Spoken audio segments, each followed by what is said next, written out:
Just like to offer a big shout out to Touchdown Digital, the sponsor of this week's video. Well, good morning everybody. Welcome back to the channel. My name's Glenn Salmon and you're watching Sniper Photography.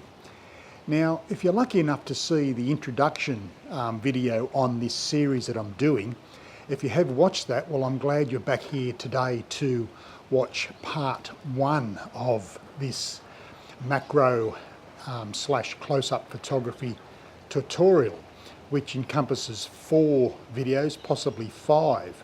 So this is part one. Now part one will be here in this beautiful park here. It is raining, so I'll be doing it between downpours. But already walking into the park here, I've noticed the flowers are starting to appear, which is good. We're still in winter, but it's starting to, the plants are starting to come alive. Probably won't find many insects though. They're still hibernating because it's still winter. But I'll get some close-up sort of images of anything really, but I'll explain that as we go along. Now the gear that we're using today, as I said, this is an introduction to macro or close-up photography with what gear you can get away with or use your current setup. So what I've got here today is I have a 50mm lens, 50mm lens, which is absolutely fantastic. More about that later. I'll be using extension tubes, 3 extension tubes, right? I'll be using a crop sensor Canon body. The reason why I've chosen the crop sensor Canon body is because most people that watch this, or probably they'll be watching this series, will own a crop sensor body of some description. They might own a full frame, but it doesn't really matter what camera you're using or you want to use for this style of photography. That's probably the least of your worries. It's more about the lens. We're using extension tubes on the 50mm, but I'll explain that as we go along. I'll also be using put the camera down here. We're also using a speed light, right, mounted to the top of my camera, of course. I always use speed lights for this type of photography. And I'll also be using, what's going on here? We'll be having a diffuser attached to this speed light. So I'll set this up and then we'll start walking around, and as I'm doing this I'll show you how you can achieve pretty good results with equipment just like this without spending too much money. So having said that, I'll set up. There's something over there I want to photograph.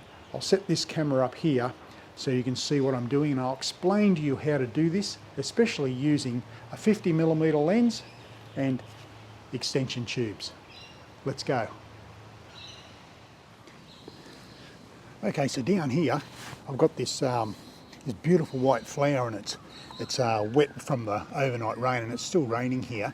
But as you can see just here, there, I'm using a small extension tube of only 21mm because I'm on a crop sensor body, and you'll find if you're using a crop sensor body you won't need all the extension because you'll just get too close. Now focusing is very, very difficult, but there's ways of doing it and I'll show you. So I line it up like this, and what I do, I rock back and forth. You can see that motion, I'm rocking back and forth. That way I'm going through the focus plane, and what I like to do is take a multiple of shots, because 1 out of 6 shots should be okay. So I've got my drive set to continuous high speed. I have my flash on. My flash power is at 132.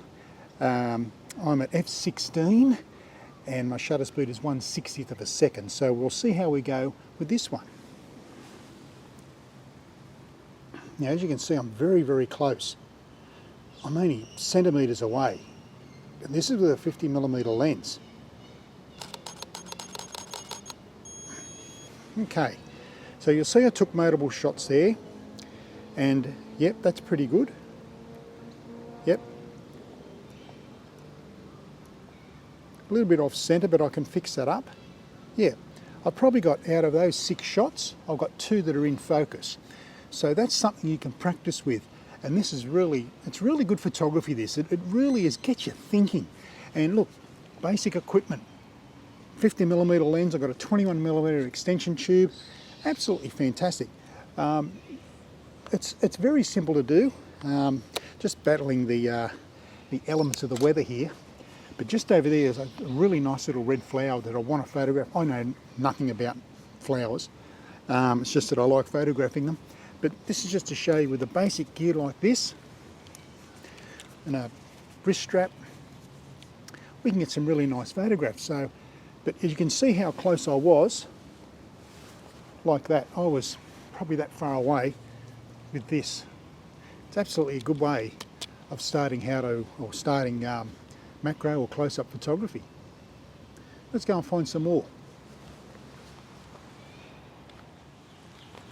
Okay, got this really nice little, I don't know what they call it, but it's just so good to use to photograph. So there's a couple of ways I can do this. I can photograph it through the top or photograph it up through there. I haven't got any background cards with me, so what I can do with the flash, I'll be able to highlight this, and I might even probably darken the background. So we'll see how we go. I'll frame this up and just see what we can get. Oh, fantastic. So what I'm going to do, I'm just going to get to the focus tip and I'm going to start shooting away.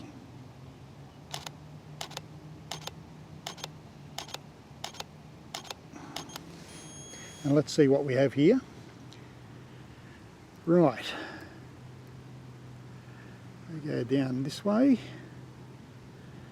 Yep, that looks all right. Let's have a look. Yeah, I'm pretty happy with that. I'll take a few more just to make sure I've got it. Right. Now let's go here.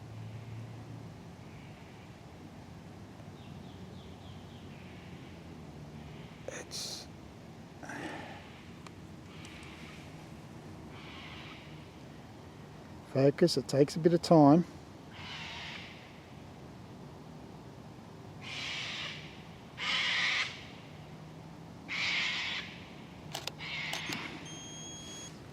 Right, that's pretty darn good.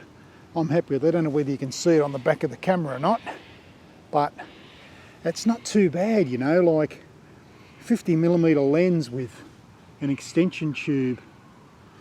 Really good. I'm really surprised. What I might do, I might try and increase my flash power to 1.8, and let's see what sort of background we get.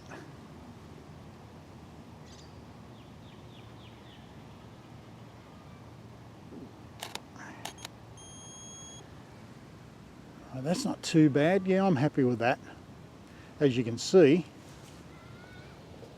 it's pretty darn good. I'm really surprised. I'll take a one down through the centre.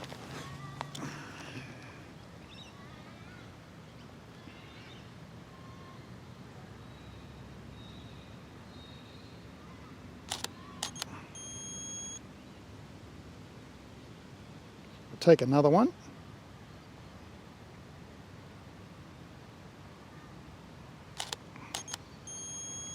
Fantastic. Absolutely fantastic. Having fun here. This is really interesting photography because it makes you think. And the benefit of it is I'm using equipment that most people already have. So I think really when you do this, you really got to look at the scene, and with basic equipment like this, there's no doubt that you can achieve some beautiful images really, without spending a lot of money. You know, I mean, a good macro lens can cost you in excess of over $1,000, which I own a couple of them. But this just gets you started, and this is the idea of part one of this video tutorial. So I'm just going to keep on photographing this because the more I look at this little flower, it's just begging to be photographed. It's just incredible. So I'll take a couple more and then we'll move on. One tip.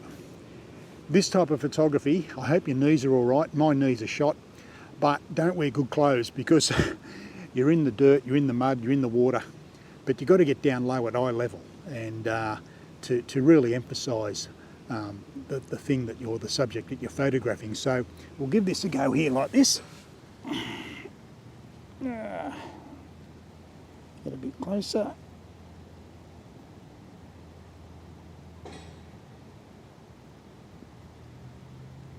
There we go.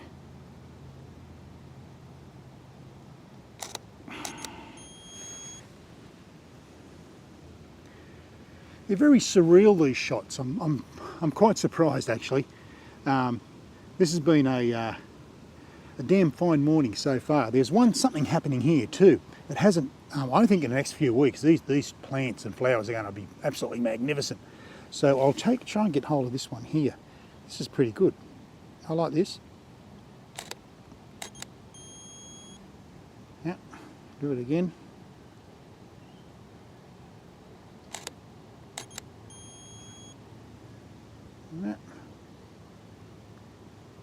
That looks all right. What we'll do, I'll take a couple more.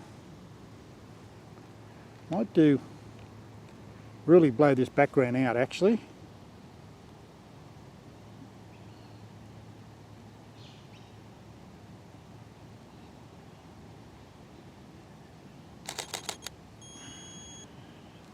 Right. That's okay. Look, I think with this type of photography, you really just have to look and think about what you're doing. I'll just take this one again.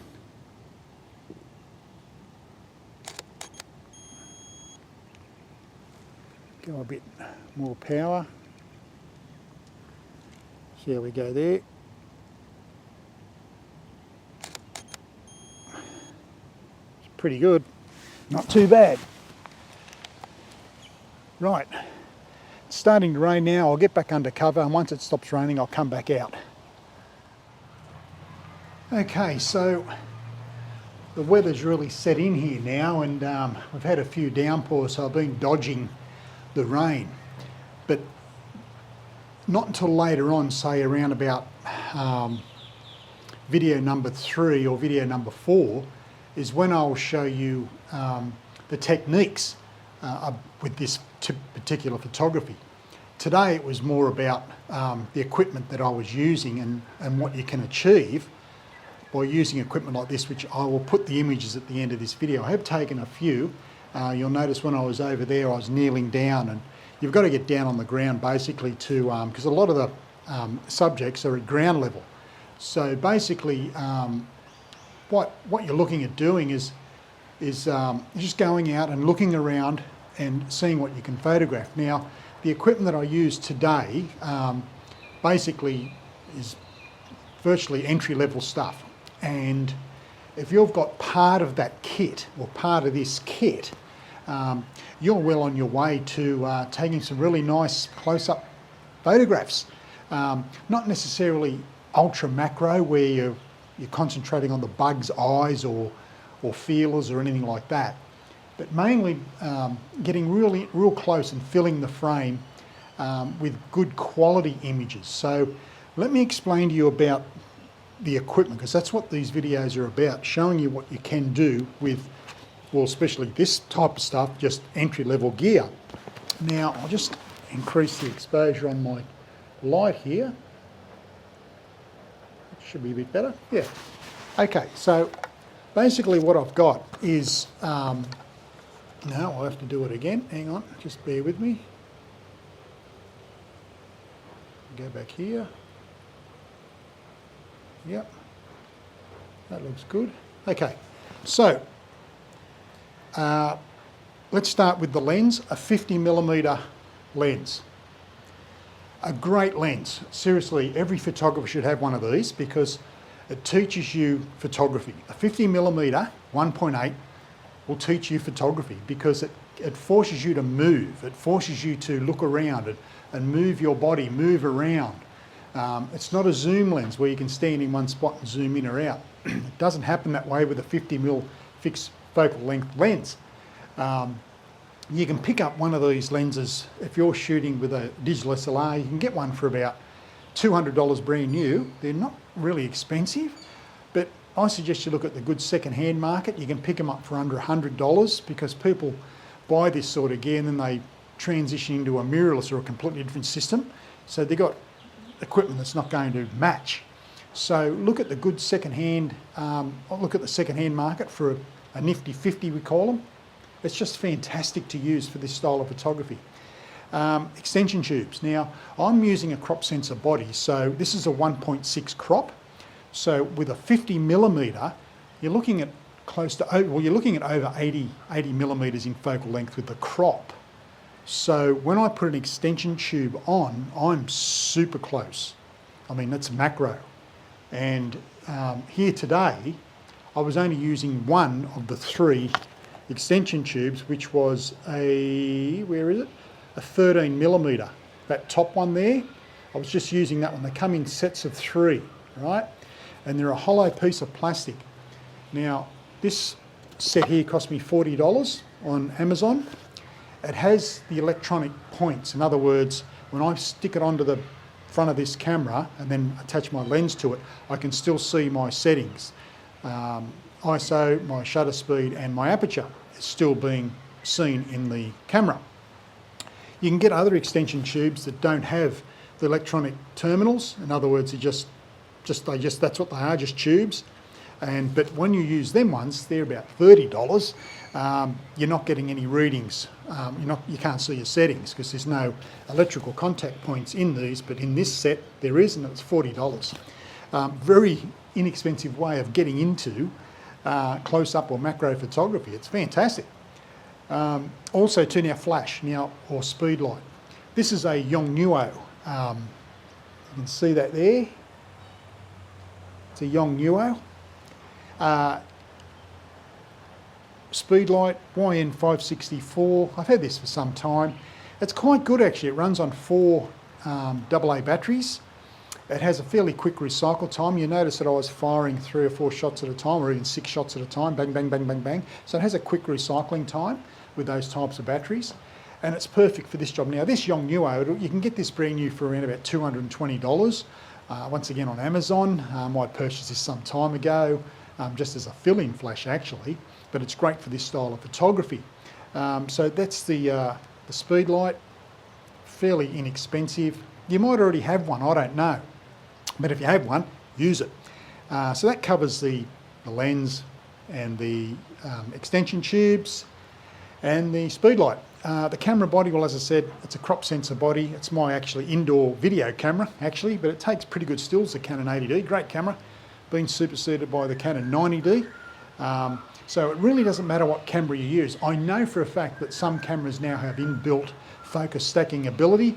That's okay, but when you do that, some of them won't let you lose the speed light, so you have to work that out.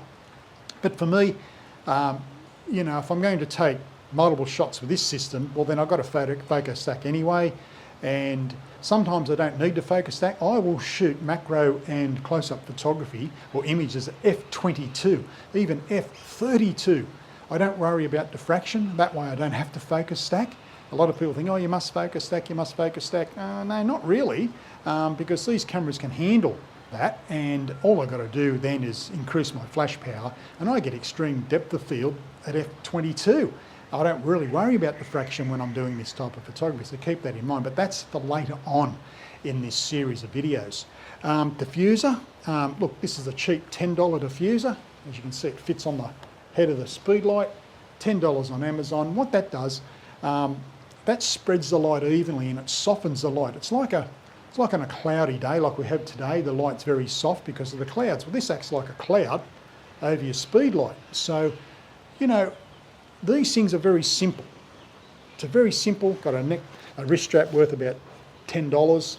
So this is a very cheap way, inexpensive way of getting into this style of photography, and you'll see the images at the end of this video, what can be achieved, and basically it's really, really good to do. And so if you're thinking about, you know, starting macro photography or wanting to get into close-up photography, you're not quite sure, you don't know whether your gear can do it. Your gear can do it. I mean, look at this. This is entry-level stuff. Extension tubes, 50mm lens. speed light, relative inexpensive, and a $10 diffuser. And look at the images that I got here today. I mean, you know, the weather isn't all that great. The flowers really haven't come out at this stage. There's a few starting to come out now, because actually where I'm standing, right where I'm standing, they film weddings here. They photograph and film weddings here. So they're getting ready for the gardens. And I've actually photographed a few weddings here when I had my wedding photography business. So really, really good.